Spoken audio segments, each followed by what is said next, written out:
பிராமணர் அல்லாதோருடைய இயக்கம்னு சொல்கிறாங்க. இது வந்து காங்கிரஸுக்கு வந்து சவாலான ஒரு இயக்கம்னு தான் சொல்ல முடியும். இது தென்னிந்திய நல உரிமை சங்கமாக மாறுது. பிறகு வந்து இது வந்து நீதி கட்சியாக மாறுது. இது எங்கேருந்து ஆரம்பிக்குது, பேஸ் என்னன்னு பார்ப்போம். இப்போ பிராமணர் அல்லாதவர்கள் எல்லாமே வேலைவாய்ப்புகள் வந்து கடுமையாக அவங்களாம் பாதிக்கப்பட்டு தான் இருந்தாங்க. பிராமணர்கள் மட்டுமே அதிகமான வேலைகளில் அரசு வேலைகளில் இருந்தாங்கன்னு நமக்கு நல்லா தெரியும். இதனால தான் பிராமணர் அல்லாதவர்களும் தங்கள் நலன்களை பாதுகாக்க வேண்டும் என்ற நோக்கத்தில் தான் ஒரு அரசியல் அமைப்பாக இதை அணிதிரட்டுறாங்க. இப்போ 1912 நல்லா எடுத்துக்கோங்க, 12ல் சென்னை திராவிடர் கழகம், இதுதான் வந்து மெட்ராஸ் திராவிடர் கழகம்னு கூட சொல்லுவாங்க. இந்த மெட்ராஸ் திராவிடியன் அசோசியேஷன், இவ்வளோதான், 2 விதமாக சொல்லுங்கள். சென்னை திராவிடர்னாலும் சரி, இல்லை மெட்ராஸ் திராவிடர்னாலும் சரி, இது 1912 உருவாயிருக்குது. இதுக்கு செயலாளராக யார் இருந்தாங்கன்னா சி நடேசனார் வந்து இருந்தார். இது ஒரு பாயிண்ட். அடுத்தது 1916லேயே 2 விஷயம் நீங்கள் கவனிக்கணும். இப்போ 1916 ஜூன் மாதத்தில் எடுத்துக்கிட்டிங்கன்னா இங்கே வந்து ஒரு தங்கும் விடுதியை வந்து உருவாக்குறாங்க. யாருக்காக அப்படின்னா பிராமணர் அல்லாத மாணவர்களுக்காக தங்கும் விடுதி. அதுக்கு பேர் என்ன வைக்கிறாங்க அப்படின்னா திராவிடர் சங்க தங்கும் விடுதின்னு பேர் வைக்கிறாங்க. அடுத்தது அதே வருஷம் 1916 நவம்பர் 20 ஒரு முக்கியமான விஷயம்.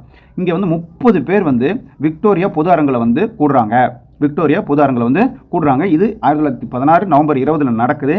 யாருடைய தலைமையில் இவங்களாம் கூடுறாங்க அப்படின்னா P Thiyagarayar, TM Nair, C Natesanar, இவங்க தலைமையில் தான் சுமார் 30 பிராமணர் அல்லாதோர்கள் சென்னை விக்டோரியா பொது அரங்கில் கூடுனாங்க. சரி என்ன செஞ்சாங்க அப்படின்னா இவங்க தான் வந்து இந்த தென்னிந்திய நல உரிமை சங்கம் அப்படின்னு சங்கமாக அதை மாற்றுறாங்க. இதுதான் பின்னாடி வந்து நீதி கட்சியாக இது வந்து உருவாகுது. தேர்தல் வந்து 1920 வந்து தேர்தல் நடத்துகிறாங்க. ஆனால் அந்த தேர்தலை வந்து காங்கிரஸ் என்ன பண்ணுச்சு அப்படின்னா காங்கிரஸ் புறக்கணித்து விட்டது. ஆனால் நீதி கட்சி என்ன பண்ணிடுச்சு அப்படின்னாக்கா 1916 உருவாக்கப்பட்ட அந்த தென்னிந்திய நல உரிமை சங்கம் தான் இந்த இடத்துல நீதி கட்சின்னு சொல்கிறாங்க.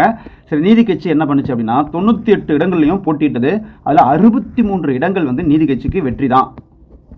இந்த நீதி கட்சி வெற்றி பெறுது. 1920 வந்து நீதி கட்சி வெற்றி பெற்று சுப்பராயலு இருக்கார்ல, அவர் வந்து முதன்முறையாக சூப்பர் சுப்பராயலுன்னு நம்ம பேர் வச்சுக்கலாம். ஏன்னா இவர் தான் ஃபஸ்ட்டு நீதி கட்சியினுடைய முதலமைச்சராக வந்து உட்கார்றாரு.